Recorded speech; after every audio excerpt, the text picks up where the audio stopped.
Hey y'all, I'm Molly. Welcome back if you're new. As someone who's grieving and always looking at resources for grief, every time I open Google, there is always a suggested article that has to do with grief.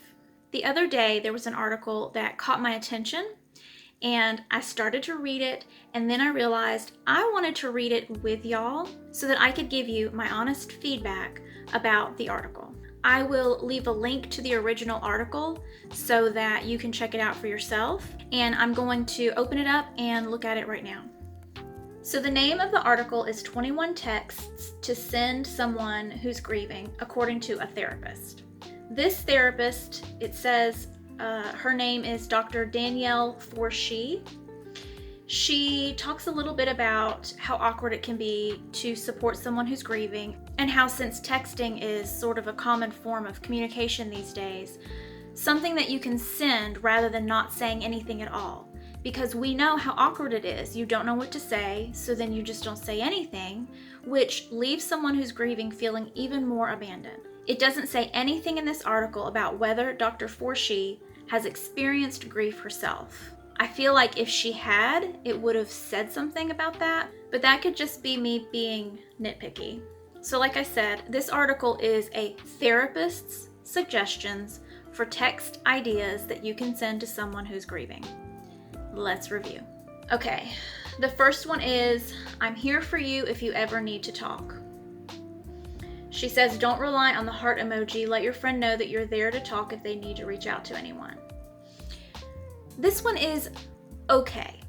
If you've never experienced grief, if you've never buried your spouse or your child or someone very close to you, so you truly don't know what to say to someone who's grieving, this is better than nothing.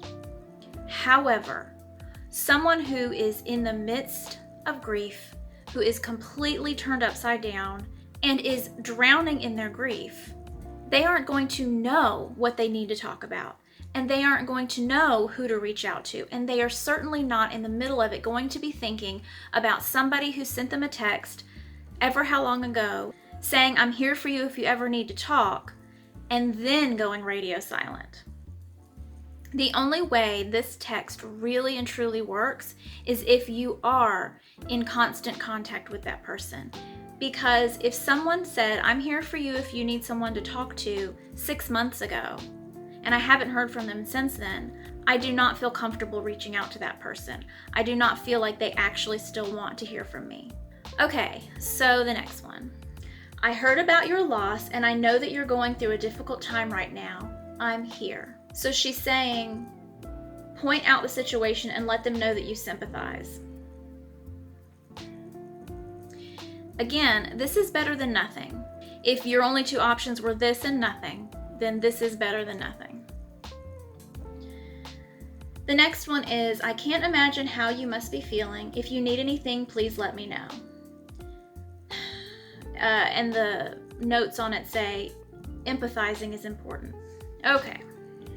I can't imagine how you must be feeling. Yes, you can.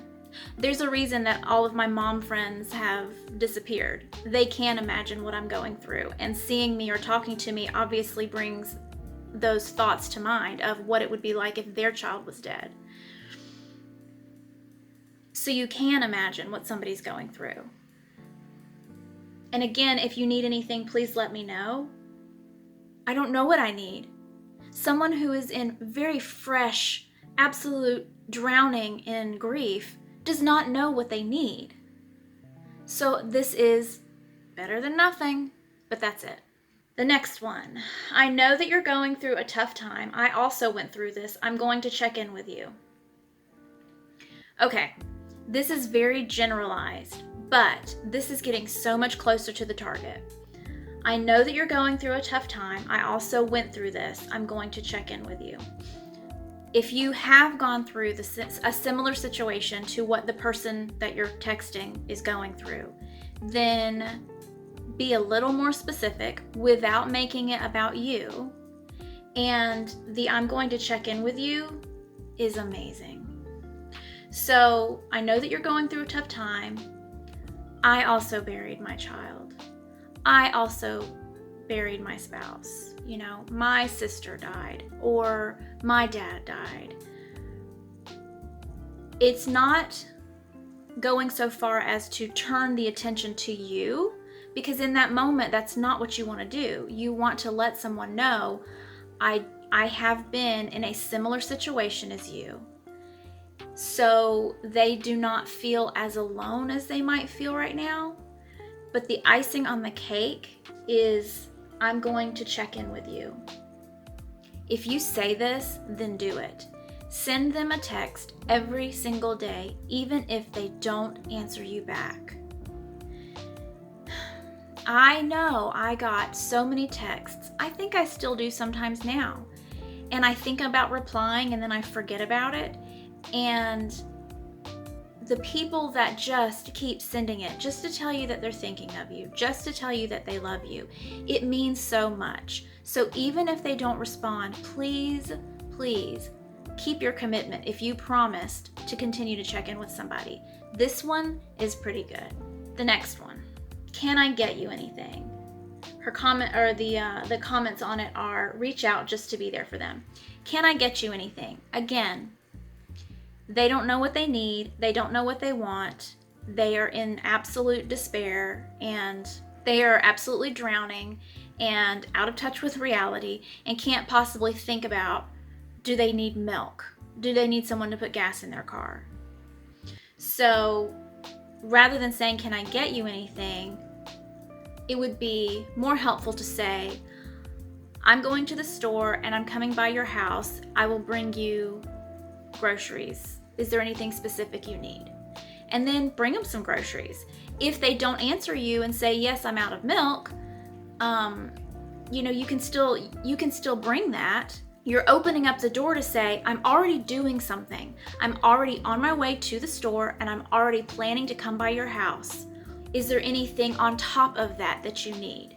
And do not be dissuaded if they don't want you to come over, or if they don't answer the door. You can leave somebody groceries on their doorstep, knock on the door, text them and tell them you left them something. Do not expect something in return. When somebody is grieving, especially in those first few weeks and first few months, when there are more people that are reaching out during that time, but the person just doesn't know what they need. So if you can think of something, just do it. I want to get through these quickly since there's 21 of them. The next one, I want to make you a week's worth of food. What's your favorite food? She says, if you're assertive, be available and provide for a person who's grieving. Let them know that you're going to be bringing food over, and make sure you know their dietary restrictions or diet per their lifestyle. Again, this one is specific, to the point, and so much more helpful. I'm going to make you a week's worth of food. What's your favorite food? If they don't answer you, bring whatever you want to bring, depending on how big their family is, or if they live alone. Whatever the circumstances are, just doing your best to think about what they may or may not want to eat, things that you can put in the freezer that they can just reheat, and leave a note of instructions taped to the refrigerator door. Taking that initiative is so incredibly helpful. And way beyond the first few months, even the first few years, this kind of thing, I can't imagine if somebody were to do this for me right now. This kind of attention and help from a friend, even right now, no matter how long ago your loved one died, is really, really helpful. Okay, the next one. I'm running errands. Can I pick anything up for you? Again, similar to saying that you're, going by the store, what do you need? This is similar because you're not making them feel like they're putting you out or putting something extra on you. If anyone is like me, I don't want to make people go out of their way for me. That's just not how I'm wired. But if someone says, I'm already out, I'm already going, and I'm already coming by your house, what do you need? Then I might say, can you swing by the pharmacy? My prescriptions have been sitting there for days and I haven't been to pick them up. So this one is good. How can I help you? Again, like I said, it absolutely depends on what their state of mind is right now, because they can't think of anything about how you can help them. And if you ask this kind of question, be prepared to carry it out. We've had plenty of people that made offers and signed up to bring us food and then didn't show up. So if you make an offer or if you ask, be prepared and follow through. Next one. I know what you're going through, and if you need to talk, I'm here for you always. This one's not terrible, but similar to the one above. She says if you've been through something similar, she suggests that you validate their grief, let them know you know what that feels like. It can make someone feel less alone in the process. Again, it depends.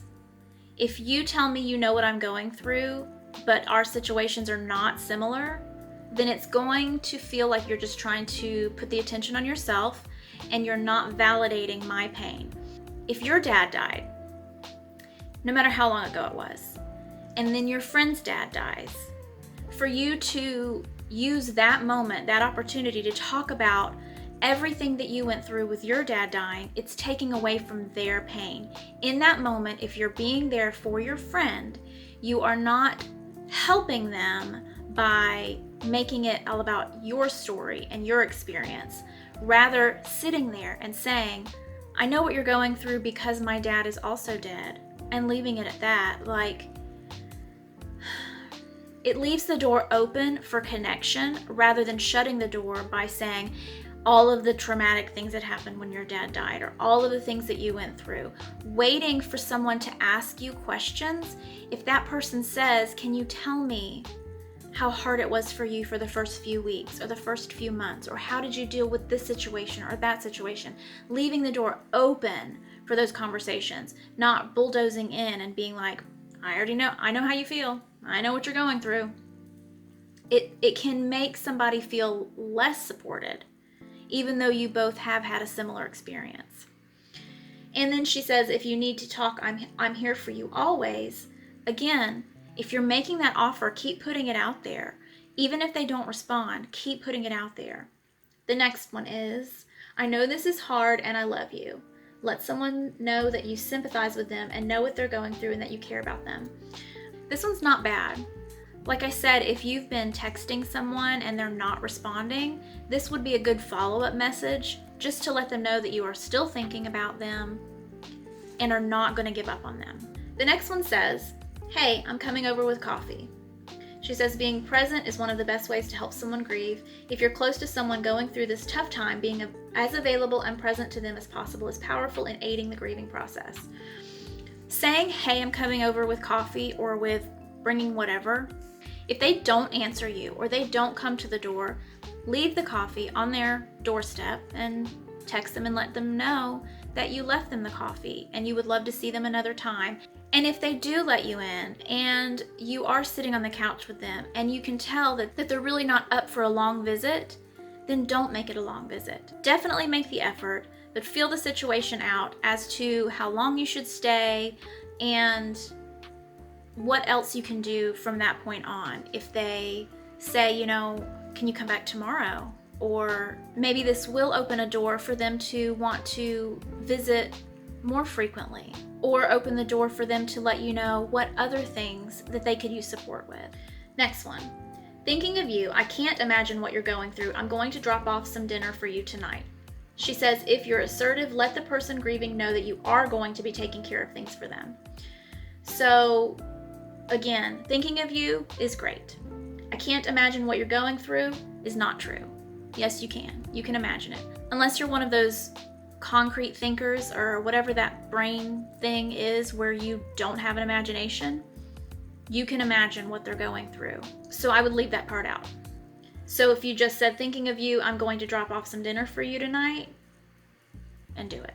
And like I said, if you're dropping off dinner, don't make yourself comfortable unless they say, sit down, have some coffee with me, or whatever. If they give you that feeling that they wouldn't mind you staying longer, stay longer. But make sure that you don't walk in thinking you're going to stay for a while. Drop off the dinner, give them their hug, tell them you're thinking of them, see if there's an opportunity to do anything else, and then give them their space again. The next one, if you need to talk, I'm here for you 24/7. This is another good one for following up. If you're texting regularly with someone, whether they're responding or not, just letting them know you're still here for them. Next one. If you need anyone to sleep over, I'm here for you. She says mourning is a difficult time, and if you're close to someone who is grieving, letting them know you're available to sleep over so nights and mornings aren't lonely or less difficult, that can help. That's pretty good.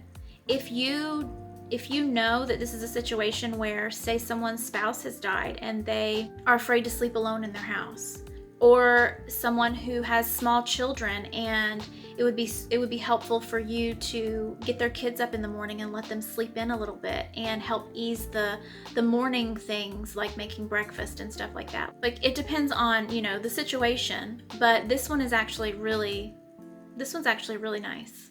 Okay, I'm here to listen and talk whenever you need, even if that's a year from now. This one's good. She says, let your friend know that your ear for their grief doesn't have a time limit. The willingness to be there for someone months and years after their loved one dies is the biggest gift that you can give your friend or your family member who is grieving. And letting them know, saying it out loud, I'm here for you forever. That's so powerful. Wow. And it's making me get pretty emotional right now. Okay, this is taking longer than I thought it would. Let's plow through. The next one, can I come help you with the dishes? She says, with all the dishes being dropped off for dinner, it could help to hear that you're available not only to make dinner, but to clean up. Depending on your relationship with this person, you might just be able to come over and do the dishes without asking. But dishes are a safe thing to help with. Laundry is not. Most cleaning up is not. Those are not safe things to do. If you're washing dishes, just wash what's in the kitchen. Do not go around the house looking for dishes, because it's very possible that you might pick up a glass that was sitting next to a recliner and wash it and not realize that the person they love used that glass just days ago and they're not emotionally ready to see it not in its spot. Does that make sense? So this text is pretty good, and the offer is pretty good, so I'm not mad about it. All right, here we go. I know what you're going through, and if you need any help writing thank you notes, I'd love to help you. She says providing services for someone, helping them write their thank you notes to everyone who dropped off dinner or showed their support, show up for a friend who's grieving. I like this one. It's not terrible. The I know what you're going through, that's touchy. It really depends, because do ya? And it's not necessarily necessary to say. But if you need help writing thank you notes, I'd love to help you. If you have the kind of relationship where you're comfortable with that and you know that they would be comfortable with you helping, that could be pretty good. And if somebody had offered this for me, I think I would have taken them up on it, because it's been 3 years and I have not sent a thank you card. And I can't look at cards. I can't look at the list of the things that people brought me. I can't write the cards. Not that I have to write the cards. Not that you, if you're grieving, have to write thank you cards. Because if someone gave you a gift or gave you money or brought you food, they are not giving it to you expecting a thank you card. Even though in the South, we are all about our Southern politeness and our thank you cards. But my point is, had someone offered to help me, it might have gotten done. Okay. I'm thinking about you and your family. This is another great follow-up text when you are regularly messaging someone, whether they're answering you or not, just letting them know you're thinking about them and their family. Do you need to go for a manicure? Let's go together. She says you can show support for a friend who has lost someone by physically being there for them. Check in to see if they need to get out of the house, get a manicure, grab coffee, pick up groceries, and offer to do those things with them. So saying, do you need a manicure? You could tweak it, depending on how it is that you know this person. If it's someone that you know regularly went to get manicures, then that would be a great offer.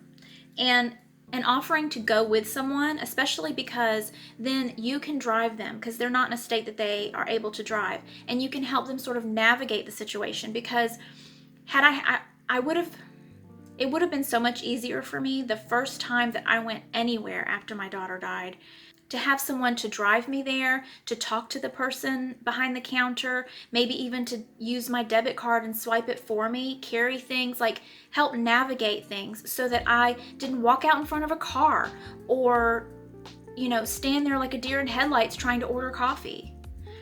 So this one is really, really good. Okay, I know that you're going through a really hard time. Take your time. I'm here when you need me. She says, instead of trying to cheer someone up by being in their face, wait a minute.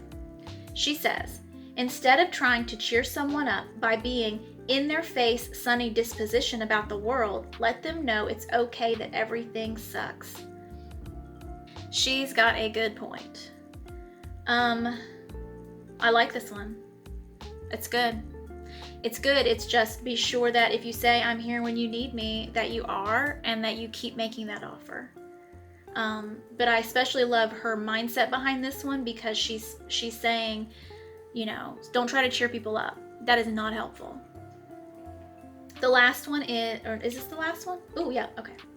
The last one. I'm sorry for your loss. Wonk, wonk, wonk. We were doing so good. She says, while the person going through a recent loss has been fielding these texts left and right, these words can be sent sympathetically when other phrases escape you.